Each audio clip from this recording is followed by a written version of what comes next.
próxima palestra. A apresentação será realizada pela facilitadora Laura Camargo. Obrigada, Silvia. Estão me escutando? Boa noite, então. Meu nome é Laura, eu sou designer e fotógrafa e uma das facilitadoras aqui do evento. Agora nós vamos para o nosso quarto e último convidado da noite, que é o João Paulo Gasparini.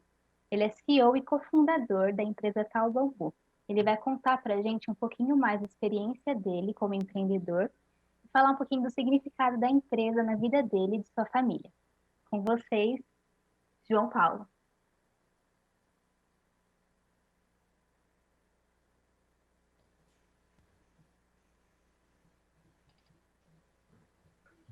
Olá, boa noite a todos. É realmente um prazer enorme estar aqui com vocês. Queria agradecer à Fundação Japão pelo convite e realmente é uma honra aí dividir, poder trocar um pouquinho com vocês diante de trabalhos tão bons aí quanto dos meus colegas, né? Eu queria falar um pouquinho aqui da nossa trajetória, né? Um pouco da minha, mas eu falo da nossa porque tem sempre mais gente envolvida, a gente nunca faz nada sozinho, né? Então, vou passar por alguns pontos da minha vida pessoal, né? E que se ligam com a Tal Bambu, que é a nossa forma de colocar o propósito no mundo, né? Basicamente, né? Como que começa toda essa história, né? Começa da nossa inquietação, né? De viver num mundo que não é o mundo que a gente gostaria de viver, e muito menos para as próximas gerações, né? Então, a minha esposa, eu e os meus sogros, a gente já tinha aí um plano que vem de uns 7 anos para cá, né? De ter uma vida um pouco diferente, né? Então, minha esposa e eu, a gente sempre trabalhou em grandes empresas e muitas vezes a gente se viu vivendo o sonho médio, né? Que é trabalhar para ganhar mais e, sabe, entrar no ritmo da manada, né? E a gente estava se questionando e realmente a gente decidiu ter uma vida diferente, né? Então, viver de forma mais simples. A natureza diz, acho que é uma grande resposta para isso tudo, né? Então, estar em contato com a natureza, a gente acha que é um caminho realmente de educação para todos, né? E o ser humano foi perdendo isso ao longo do tempo, e a gente queria retomar, a gente ansiava por isso, né? E a Tal Bambu é uma das respostas desses anseios que a gente conseguiu colocar em prática. Já são 5 anos, a gente foi muito bem acolhido em Atibaia, que inclusive é uma das maiores colônias japonesas fora de São Paulo, né? Então, eu não acredito muito em coincidência, né? Realmente fomos muito bem acolhidos aqui. Importante falar que a Tal Bambu ela está dentro de um contexto de uma comunidade, né? Então aqui a gente vive com mais 6 famílias. A gente tem uma agrofloresta que está sendo construída, né? Então assim tem várias coisas que estão ao lado da Tal Bambu, né? A Tal Bambu é uma das coisas, que é o que a gente vai entrar um pouquinho mais aqui, né? Então, assim, o problema do mundo ele é gigantesco, né? Assim, a gente tem vários problemas, né?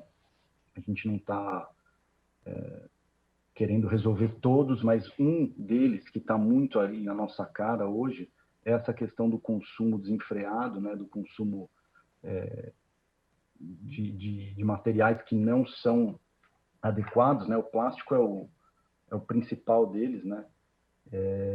E a gente entende que o bambu é uma das grandes respostas para esse problema, né?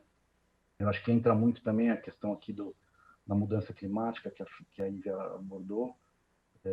Assim, o problema é gigantesco, né? A gente não pode menosprezar, e a Tal Bambu é uma das formas da gente responder a isso, né?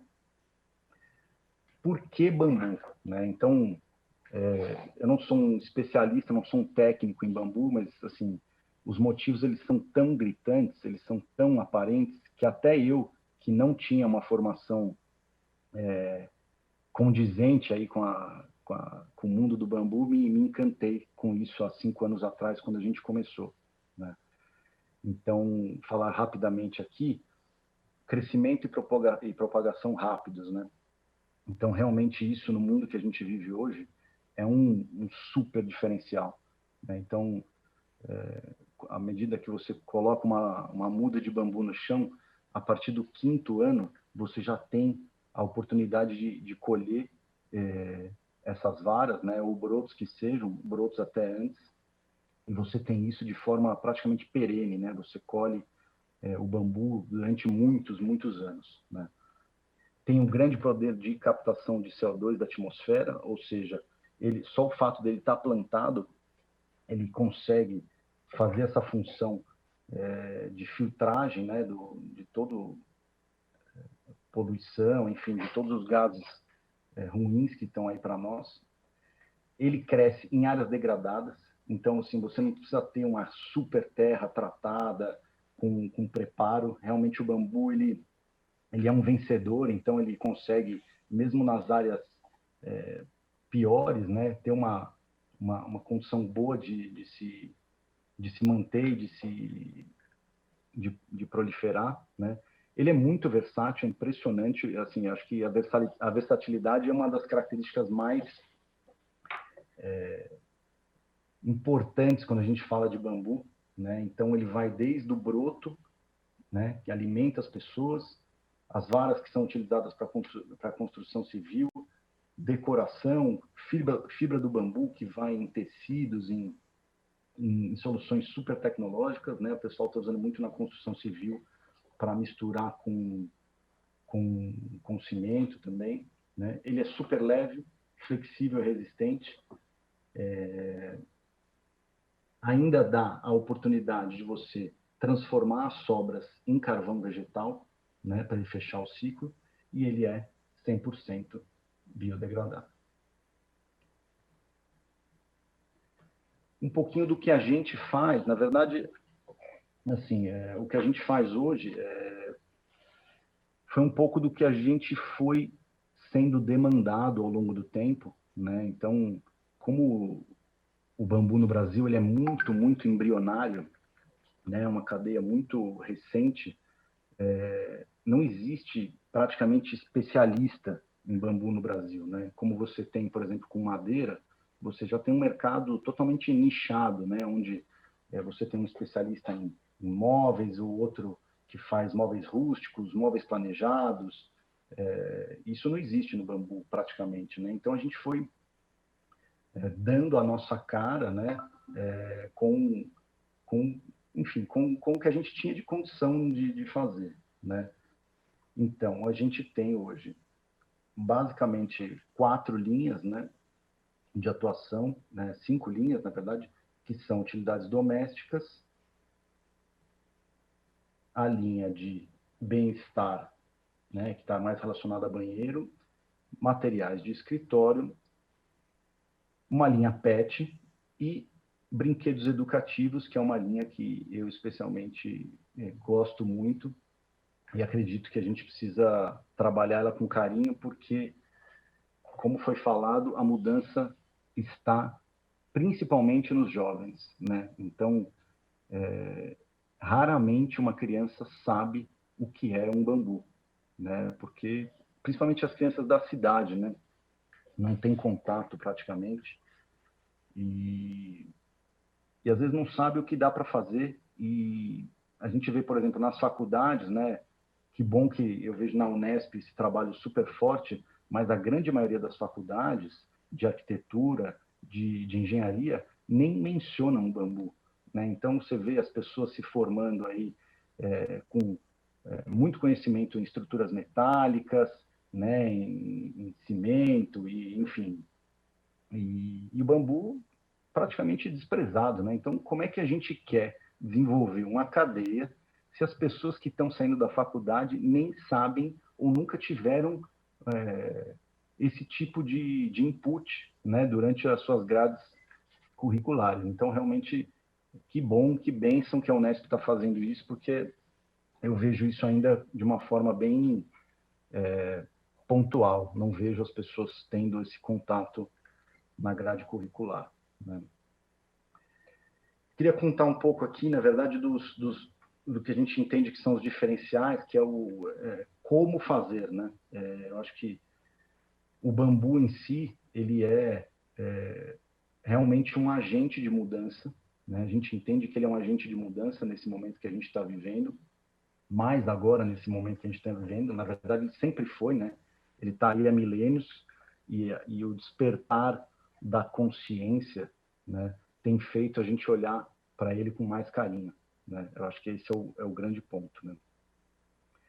Então, aqui a gente tem 3 pilares que mostram quem nós somos, né? Como fazemos. O primeiro deles é a energia solar. Então, toda a nossa produção ela está baseada em energia solar, né? Energia limpa. A gente conseguiu fechar o circuito aqui de resíduo em 2 pontos importantes na cadeia de produção de bambu, que são o tratamento e o descarte, né? Então, no tratamento, a gente bolou um sistema fechado que trata os bambus em octaborato de sódio, né? Então, ele fica armazenado numa caixa e vai para um tanque onde estão as peças de bambu, né? E depois ele retorna para essa caixa. Então, assim, a gente conseguiu fazer um desenho, realmente algo único. Eu nunca vi nada parecido, de bastante risco, né? Porque a gente não sabia se dava certo, mas tem dado, então a gente está bem feliz com isso. E o segundo ponto, que é muito importante, é a parte da transformação das sobras de produção em carvão vegetal, tá? Isso realmente é um negócio fantástico, porque a partir do momento que você começa a produzir com bambu e qualquer outra matéria-prima, existem as sobras de produção, né? Acho que em qualquer indústria isso é algo natural, né? E no caso, pelo fato da gente estar numa propriedade rural, a gente transformou as sobras de produção em carvão vegetal, e esse carvão, por sua vez, ele vai alimentar a própria plantação de bambus e a agrofloresta como adubo, né? Então, a gente diria que fechamos o ciclo mágico, né? Então, do bambu para a produção, para os produtos e, por sua vez, as sobras voltando para o solo, né? E, claro, o fato de ter toda a produção, toda a matéria-prima aqui no Brasil, fortalecendo a cadeia local, todos os fornecedores são locais, né? A gente tem muitos produtos de bambu aqui no Brasil, mas a imensa maioria são importados, né? Eu diria que, pelo que eu conheço, 95% dos produtos de bambu que chegam no Brasil são importados da China, né? E realmente entrar nesse mercado com a bandeira do Brasil nos orgulha muito, né? Vou compartilhar um pouco das dificuldades aqui no começo do empreendedorismo, né? Eu sou psicólogo de formação, com pós em medicina tradicional chinesa, né, e acupuntura. Então, assim, realmente eu não sabia nada de bambu quando eu comecei, nada mesmo, tá, gente? Então, assim, do zero. Isso foi muito difícil no começo, porque não fazia parte da minha rotina, da minha vida, né? Então, eu tive que realmente estudar não só mercado, mas estudar fontes acadêmicas, né? Continuo não sendo especialista, né? Mas tenho uma base razoável para poder transitar nesse meio, né? A outra foi, eu era um especialista, né, que eu sempre trabalhei em recursos humanos, então, realmente, eu só fiz uma atividade durante 10 anos, que era recrutar as pessoas. Eu era um consultor de recrutamento e seleção. Por outro lado, isso me ajudou muito, porque eu conhecia várias realidades, né? Eu conhecia a vida das pessoas de diversas áreas, né? Diversos universos. Então, isso me deu uma visão generalista, apesar de não saber executar essas funções. Isso foi uma grande porta aí que eu hoje uso de uma forma que me ajudou, né? E a outra coisa que, assim, quando você está no mundo dos negócios, assim, bem pé no chão, a gente vive num mundo onde você produz e você tem que vender, né? Assim, sendo bem simplista, né? E uma coisa é produzir, a outra é vender. Isso realmente eu demorei para entender, porque tem uma beleza na produção que muitas vezes as pessoas não veem, né? Então, eu vejo hoje muitas empresas que estão dentro desse movimento mais sustentável, né? E realmente é muito bom, mas eu vejo pouca gente assumindo o risco de produzir, né? Eu acho que às vezes tem uma zona de conforto de comprar e vender, né? Que é assim, você assume um risco menor, e realmente produzir. Olha, se eu soubesse disso antes, talvez eu pensasse duas vezes, estou brincando, antes de entrar nessa jornada, mas é um risco gigantesco, né? Então, essas foram as principais dificuldades minhas, né? Estou falando aqui, João, né? Mas a gente foi também encontrando desafios dentro da cadeia produtiva, né? Então, a principal delas é a informalidade, né? Quando a gente entrou, né, para conhecer o que era o bambu no Brasil, a gente viu uma cadeia produtiva totalmente informal. Aqui eu citei o pequeno artesão trabalhando por conta própria, e aqui eu preciso deixar claro um ponto, né? Eu acho que o pequeno artesão, ele pode ser uma das chaves para a mudança. Eu acredito muito no pequeno. O problema que a gente encontrou é o pequeno fazendo de qualquer forma, sabe? Sem estrutura, sem, sabe? Sem a burocracia que o sistema exige, sabe? Eu acho que isso é um fato, sabe?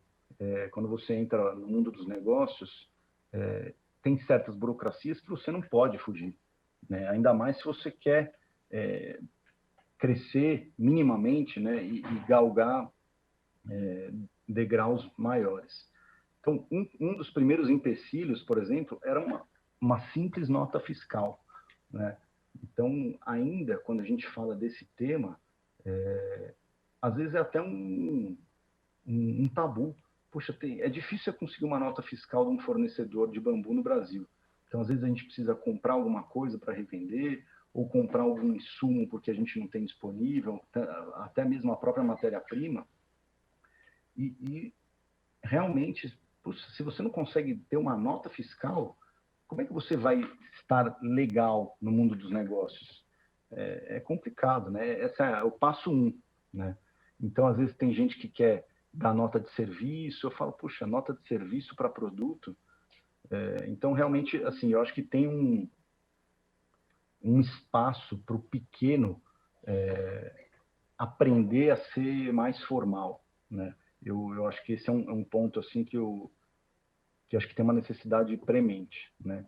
A outra é da própria legislação. Então, quando a gente foi fundar a empresa, a gente foi estudar aí com contador, com advogado, e a legislação do Brasil ela é muito pobre, né? Ela praticamente não menciona o bambu, né? Então a gente foi muito por analogias, foi muito por algumas jurisprudências, né? Sempre comparando com a madeira, mas não é madeira, é uma gramínea. Então, assim, a legislação ela é muito, eu diria, ignorante mesmo, né? Não tem conhecimento do que é o bambu, né? Aqui um exemplo, por exemplo, a gente conseguiu um dos primeiros financiamentos de implementos agrícolas, né? Eu sou produtor rural e a gente conseguiu financiar um trator junto a um banco, né? E a gente praticamente ajudou o banco a colocar as normas de bambu dentro do sistema. Então você fala, puxa, realmente assim, estamos muito, muito do zero, né? Então você vai lá fazer qualquer financiamento para soja, para milho, os grandes produtores, isso aí já está mapeado de cima para baixo, de ponta cabeça. Então os bancos e as instituições que permeiam esse setor já sabem como funciona, né? E no bambu é tudo muito incerto ainda. A gente realmente precisa caminhar até nessa questão dos poderes, né? Do Estado, para o Estado reconhecer o bambu, né? Então já tem algumas iniciativas. Recentemente saiu a norma brasileira de construção com bambu, mas a gente ainda assim está muito, muito aquém, né? E assim, empreender no Brasil eu pus essa figura porque realmente a gente está num oceano de possibilidades, né? Eu diria que a gente ainda está num oceano azul, onde tem muitas e muitas possibilidades, mas o ambiente para empreender no Brasil ele é muito inóspito, né? Então, teve até um dos colegas que fez essa pergunta, né, numa das outras palestras, mas realmente assim o Estado ele não ajuda, tá? Independente do governo, esse governo, o governo passado, o anterior, assim, não tem nenhum tipo de iniciativa, nem fiscal, nem de qualquer outro sentido, que impulsione o empreendedor a agir, né? Pelo contrário, né? Se você for de forma racional, talvez você não queira. Mas, enfim, eu continuo entendendo isso como um oceano azul de possibilidades. Eu acho que o Brasil tem todos os recursos necessários para ser realmente um exemplo em termos de produção, em todos os sentidos de bambu, né? A gente tem, como o Keito comentou, a gente está numa zona tropical, né? Então, a maior floresta nativa de bambu, ela está no Brasil, no estado do Acre, né? E a gente tem muito bambu espalhado por aqui. Não tem assim plantações ainda em escala comercial, mas talvez nem precise. Talvez as pequenas plantações elas possam ser realmente a base para toda essa mudança que a gente acredita, né? Então, assim, a gente está num momento ainda muito, muito embrionário, né? Eu acho que tem um pouco a ver com o que a Ive trouxe também, dessa questão das novas culturas, dos novos contextos que estão sendo formados, né? A gente vê uma boa iniciativa, principalmente vinda das empresas B, né? Mas realmente, mas a gente está ainda muito, muito numa bolinha, sabe? É uma bolha. Você conhece praticamente todo mundo que está fazendo coisa, entre aspas, boa aqui no Brasil. São poucas pessoas, né? Em geral, são pessoas de classe média, média alta, né? Então, assim, é uma bolha, é uma bolha. Então, para isso chegar na classe média e na classe baixa, mas tem muito chão, né? Então, depende da gente tornar tudo isso acessível, né? Mas, realmente, as coisas precisam mudar, né? Eu acho que eu espero, né, que as pessoas que estão aqui nos ouvindo entendam que tudo que está sendo trazido é no sentido de mudança, né? Eu acho que a pandemia ela veio aqui também para acelerar alguns processos nesse sentido. Então, para deixar as coisas ainda mais claras, né, no sentido de realmente precisamos trabalhar em conjunto com o planeta, né? Não dá mais para você fazer qualquer tipo de negócio. Quero ganhar dinheiro. Cara, você está por fora. Desculpa te falar, mas assim, isso aí não está com nada. Então, me sinto confortável para fazer essa provocação aqui, porque realmente vivo na pele aqui como é ser uma empresa sustentável. Demora mais, tem vários pedágios, mas realmente a realização e o sentido de estou fazendo a minha parte, isso é muito forte, né? Então, eu queria deixar isso aqui para vocês. Se eu tiver um tempinho ainda, eu queria contar uma experiência que eu tive aqui. Em 2017, a gente fundou a empresa, em janeiro. É um compartilhamento de uma experiência nossa aqui, que eu acho que diz um pouco do que é empreender, né? A gente tinha acabado de abrir a empresa em 2017, em janeiro, e em fevereiro para março, a gente foi procurado por uma produtora que estava começando a cuidar da fundação, né, das primeiras exposições da Japan House no Brasil, né? Então, e aí as coisas foram acontecendo, a gente chegou um e-mail, a gente conversou. A primeira exposição era simplesmente sobre bambu, né, histórias de um Japão, né? E eu fui corajoso. Eu acho que coragem é uma das características que o empreendedor precisa para fazer as coisas acontecerem, né? Todos aqui, quando saem da zona de conforto, precisam ter coragem. E a gente vendeu, entre aspas, tudo sem ter nada, né? A gente não tinha nenhum produto, a gente tinha acabado de abrir empresa. A Japan House foi a nota fiscal número 1 da Tal Bambu, tá? Eu nunca contei essa história aqui para ninguém. Eu sei que tem muitos envolvidos aqui e eu queria deixar... E foi um evento, assim, maravilhoso. A gente teve, assim, foi realmente abençoado de poder participar com tanta gente boa, aprender com os mestres japoneses, né? Porque vocês são mestres, né? Vocês têm isso na cultura enraizado há milênios. E nós somos aprendizes, né? Que estamos aqui querendo fazer alguma coisa. Então, essa coragem de empreender, ela é vital para você colocar as coisas em prática, né? Então, foi um evento magnífico. A gente foi presenteado com essa oportunidade, né? Graças a Deus deu tudo certo. Mas queria deixar aqui um pouco dessa coragem, né? Que vem do coração, né? Não está na planilha, não está no planejamento, é do impulso do ser humano. Então, é isso que eu queria deixar aqui para vocês. Agradeço pela oportunidade e muito obrigado. Muito obrigada, João, pela palestra. E agora vamos para as perguntas. Primeiro aqui, a Kelly perguntou: no Brasil, há incentivos para a produção de móveis usando bambu?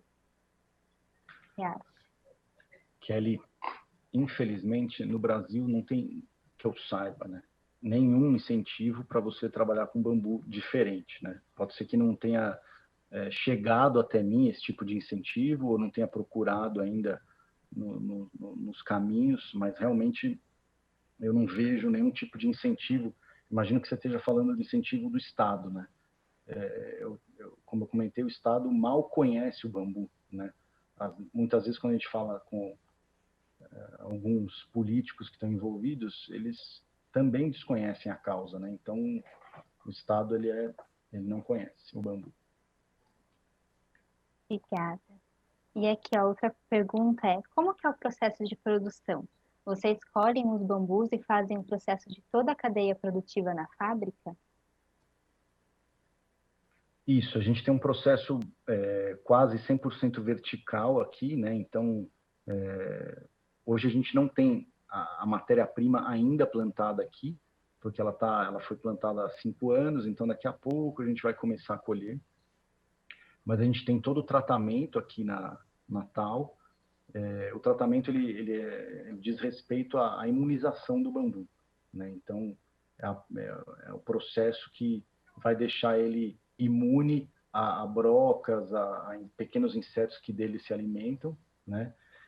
Feito esse tratamento, Aí tem um período de secagem, né, que é necessário para a gente colocar o bambu dentro da oficina. E aí, com o bambu seco, a gente coloca ele na oficina e transforma, né, até a entrega para o cliente final. Então, a gente vai de ponta a ponta, seja empresa, seja pessoa física. Eu vou fazer mais uma pergunta, então, aqui para finalizar.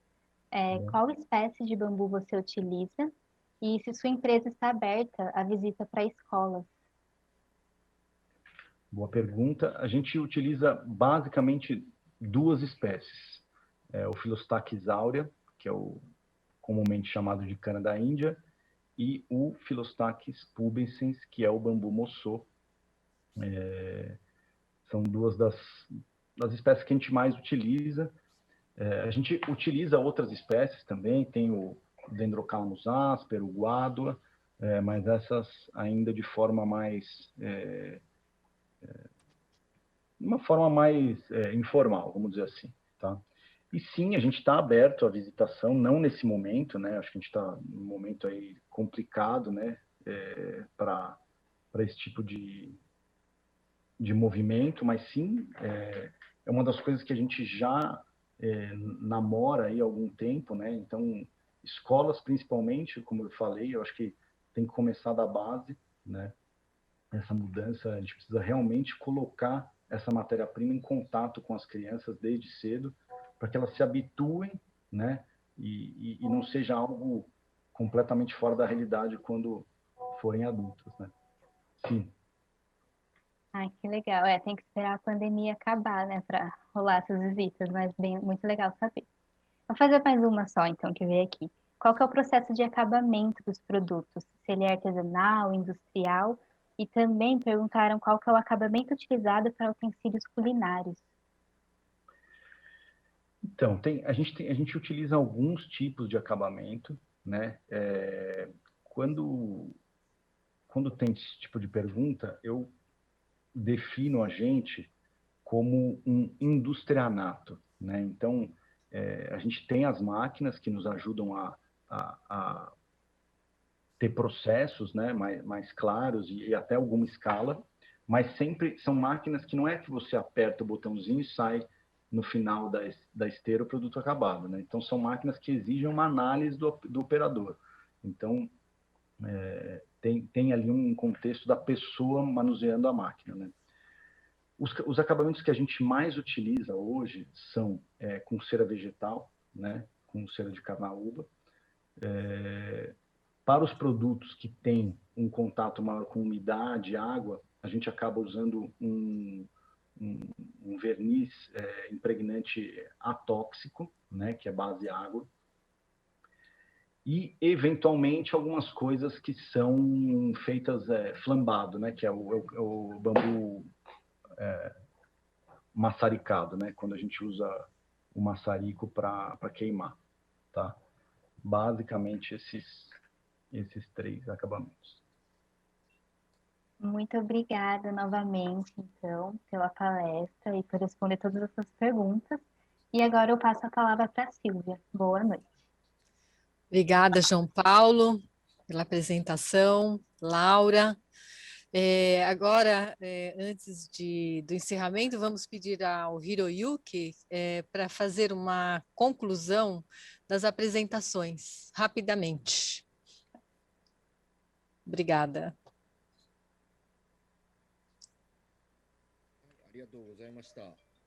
Muito obrigado.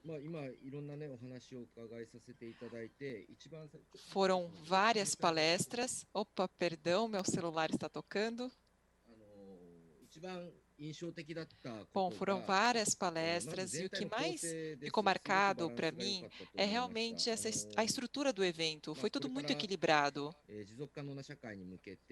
Eu entendo que nós precisávamos compreender em primeiro momento o que é importante para conseguirmos ter uma estrutura mais sustentável.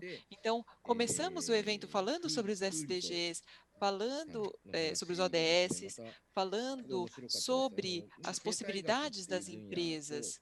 Isso foi muito interessante para mim. E depois o senhor Kobayashi começou a falar também sobre detalhes do bambu. E no Japão, nós temos uma visão sobre o país, né, de uma forma geral, que é realmente, né, não somos só nós humanos, temos também essa vegetação, temos também a natureza. E dentro da conversa do senhor Kobayashi, eu acho que o primeiro ponto importante é que quando a gente fala de um material natural ou de um ambiente natural, quando o ser humano vai intervir nesse meio ambiente, o ser humano precisa primeiro estudar esse ambiente. E isso ficou muito claro na sua apresentação. Então, é realmente pensar nesse vegetal, né, nesse ser vivo, em como a gente pode entendê-lo melhor para usá-lo melhor. Além disso, tem uma área de pesquisa da botânica que fala sobre essa botânica das civilizações.